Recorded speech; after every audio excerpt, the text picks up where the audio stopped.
Hello everyone, welcome our online classes. I am Ansuman Singh, faculty teacher of Lord Buddha Public School. Today I will discuss about of the map to the related of the geography chapters. This is the maps books.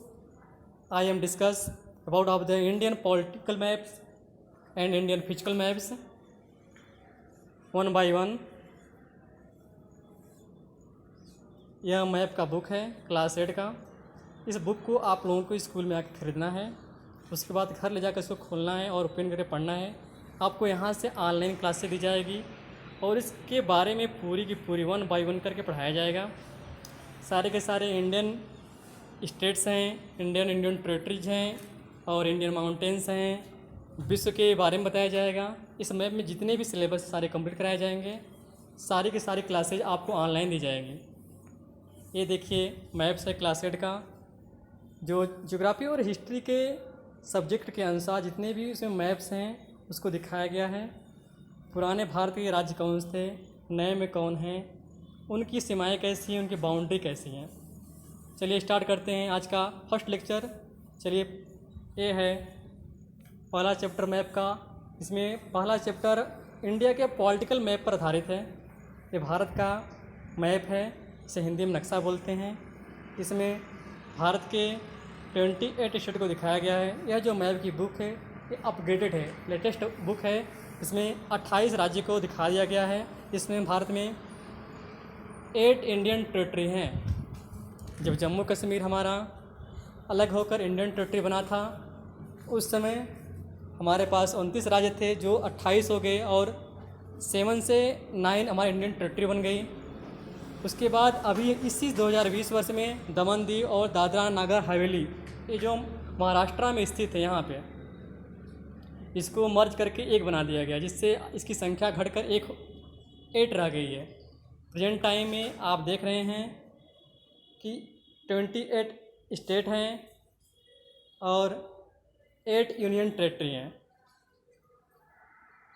आप इनके बारे में सारे राज्यों की boundary के बारे में पढ़ेंगे। सबसे पहले हम बात करते हैं कि पॉलिटिकल मैप क्या होते हैं। ये है पॉलिटिकल मैप। पॉलिटिकल मैप्स क्या कहते हैं? एक किसी भी देश का ऐसा नक्शा जिसमें उस देश की सभी राज्य सीमाओं को, इंडियन टेरेटरी को एक मैप पे दिखाया जाता है, नक्शे पे दिखाया जाता है। उसे उस देश का पॉलिटिकल मैप बोला जाता है। उसमें भारत की या किसी भी अन्य देश की जिस देश का मैप होगा उसमें उसके राज्य को और उस देश के केंद्र शासित प्रदेशों को दिखाया जाएगा। बाकी जो फिजिकल मैप होगा उसको नहीं दिखाया जाएगा। मतलब मेरे कहने का कि उस नक्शे में केवल उस देश की राज्य रहेंगे, केंद्र शासित प्रदेश रहेंगे, उसके अलावा कुछ भी नहीं होगा। मतलब कहने का पर्वत नहीं होंगे, पहाड़ नहीं होंगे, नदियों को नहीं दिखाया जाएगा। एक केवल आपका पॉलिटिकल मैप है जिसमें पूरा का पूरा इसका डिटेल्स दिया गया है। इसको एक नक्शे में दिखाया गया है। ये मैप की बुक है।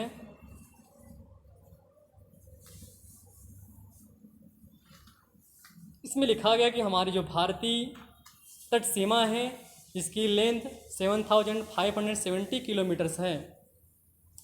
7570 किलोमीटर्स हैं और यह हमारे जो है भारतीय उपमहाद्वीप को टच करता है।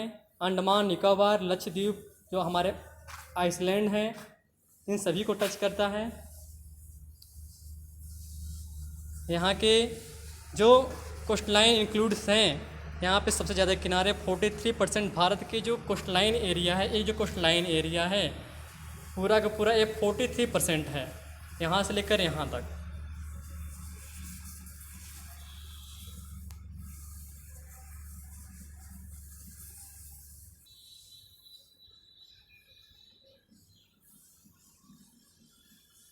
मुख्यतः इंडिया को 6 जोन में डिवाइड किया गया है। पहला east India, waste India, north India, south India, north east India, central India.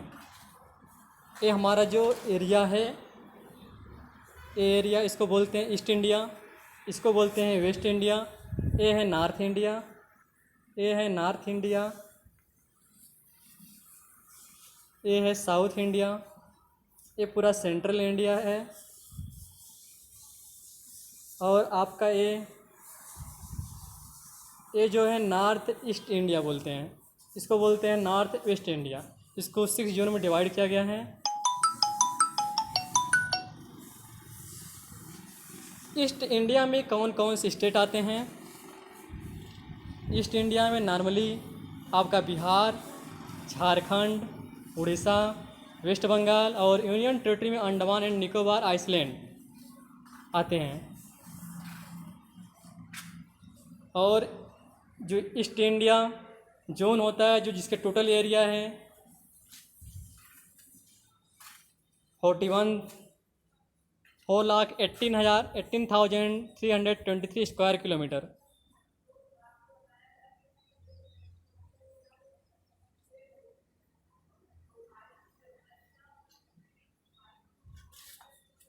इसमें आपका उड़ीसा और झारखंड, उड़ीसा की जो ऑफिशियल लैंग्वेज है उड़िया, झारखंड की जो ऑफिशियल लैंग्वेज हिंदी है। हमारे जो वेस्टर्न रीजन है, वेस्टर्न रीजन में कौन कौन से स्टेट आते हैं? वेस्टर्न रीजन का टोटल एरिया कितना है? टोटल राज्यों को मिलाकर भारत में कितने एरिया कवर करता है? 5,08,052 स्क्वायर किलोमीटर जो एरिया है, ये एरिया भारत का टोटल एरिया में इतना एरिया कवर करता है। इसमें से वेस्टर्न रीजन पश्चिमी क्षेत्र में कौन कौन से राज्य आते हैं आपके? ये देखते हैं, गुजरात है, गोवा है, महाराष्ट्र है और union territory Daman and Diu and Dadra Nagar Haveli. ये दमन और दीव एंड दादरा नगर हवेली दोनों अलग अलग है। दमन एंड दीव अलग था, दादरा नगर हवेली अलग था। इसी साल 2020 में सेंट्रल गवर्नमेंट ने इन दोनों को मर्ज करके एक केंद्र शासित प्रदेश बना दिया, क्योंकि ये इतना छोटा केंद्र शासित प्रदेश है कि जिसमें केवल ओनली 1 जिला है, केवल एक जिला है।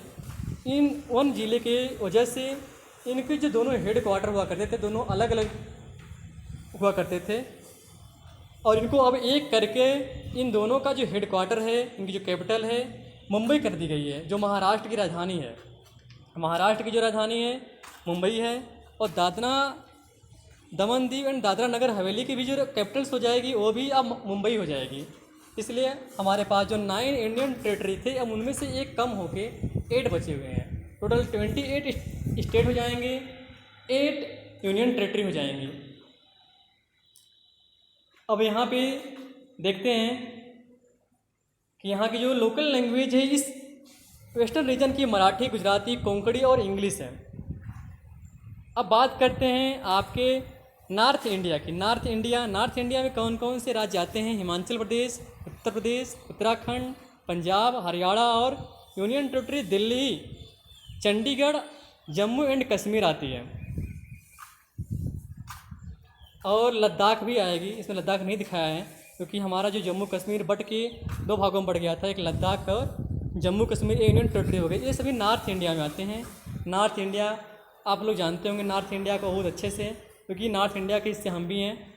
हमारा जो राज्य है नॉर्थ इंडिया में आता है। ये देखिए, हम मैप पे देखते हैं, ये जो मैप है ये लद्दाख है, जम्मू कश्मीर है, हिमाचल प्रदेश है,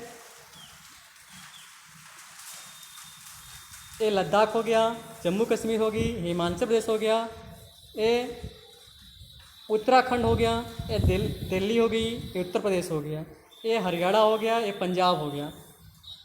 और हमारा जो पंजाब और हरियाणा की जो कैपिटल है चंडीगढ़ है। चंडीगढ़ ऑलरेडी एक यूनियन टेरिटरी है, केंद्र शासित प्रदेश है। अब आगे चलते हैं। अब देखते हैं कि हमारे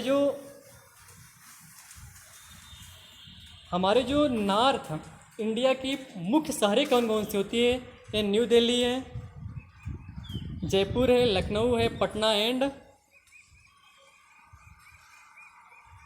आपका चंडीगढ़ है। ये चंडीगढ़ हो गया, ये है चंडीगढ़। अब बात करते हैं साउथर्न इंडिया, दक्षिणी भारत। दक्षिण भारत कौन कौन से राज्यों को कनेक्ट करता है, या कौन कौन से राज्यों से मिलकर दक्षिण भारत का निर्माण होता है? ये है तमिलनाडु, कर्नाटका, केरला, आंध्र प्रदेश और तेलंगाना।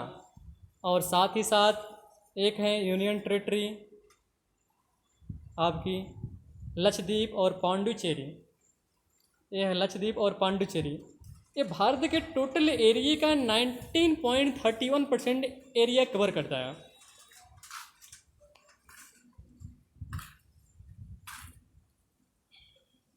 जिसमें ये जो बेंगलुरु शहर होता है, जो कर्नाटका की राजधानी होती है बेंगलुरु, कर्नाटका कैपिटल बेंगलुरु होता है, इसको सिलिकॉन वैली ऑफ इंडिया के नाम से भी जाना जाता है। भारत का सिलिकॉन सिटी इसे बोलते हैं, इलेक्ट्रॉनिक्स केंद्र।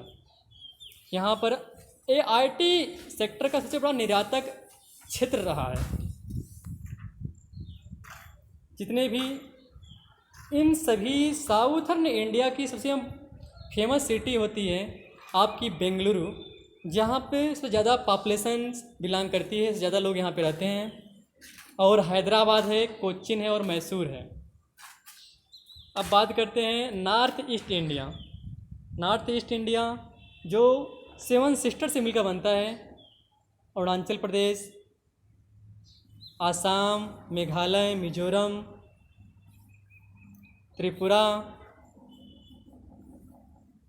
मणिपुर और नागालैंड, ये सभी राज्य मिलकर 7 सिस्टर का निर्माण करते हैं, जिसे उत्तरी पूर्वी भारत के क्षेत्र के नाम से जाना जाता है, नॉर्थ ईस्ट इंडिया के नाम से जानते हैं। अब हम बात करते हैं इन सभी को मैप पर कैसे जानेंगे, मैप में इसको कैसे देखते हैं। ये है मैप, ये है पॉलिटिकल मैप, जिसमें इंडिया के सभी राज्यों की बाउंड्री को, सीमाओं को, केंद्र शासित प्रदेशों की सीमाओं को दिखाया जाता है, उनको मैप पे दर्शाया जाता है, उनको डिवाइड किया जाता है। उनको ये हमारा जो एरिया होता है 7 सिस्टर है, नॉर्थ ईस्ट स्टेट के नाम से बोलते हैं, उत्तर पूर्वी राज्य। उत्तर पूर्वी राज्य ये हमारा होता है नॉर्थ इंडिया, ये होती है वेस्ट इंडिया, और इसे बोलते हैं ईस्ट इंडिया भी बोलते हैं।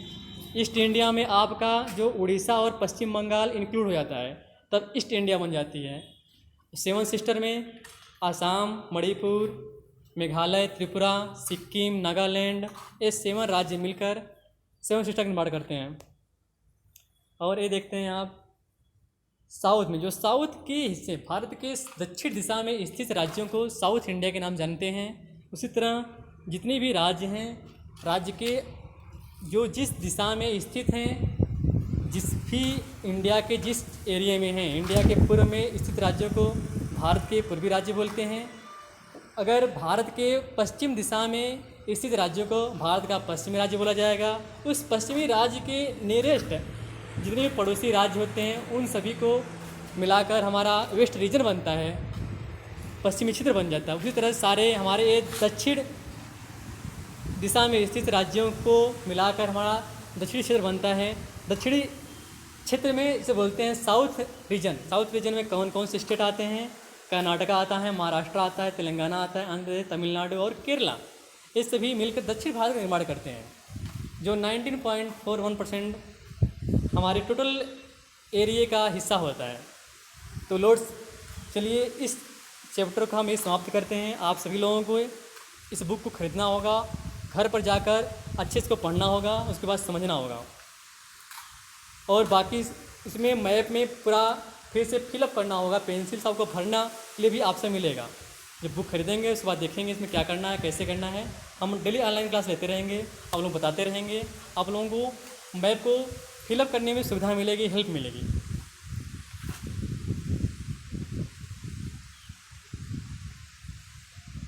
अभी यहाँ क्लास 8 के मैथ के फर्स्ट चैप्टर का जनरल इन्फॉर्मेशन था, और आपका एक पॉलिटिकल मैप आपको हम यही ख़त्म करते हैं। आप सभी लोग बुक ले लीजिए, उसके बाद आपको बारी बारी से 1 बाय 1 चैप्टर को देखना होगा, पढ़ना होगा, तो फिलअप करना होगा, और आपको होमवर्क व्हाट्सएप पर देना होगा। Okay, thank you. हम इस चैप्टर को यहीं पर क्लोज करते हैं। नेक्स्ट वीडियो में नेक्स्ट लेक्चर लेकर आकर मिलेंगे, नेक्स्ट चैप्टर के साथ मिलेंगे। धन्यवाद।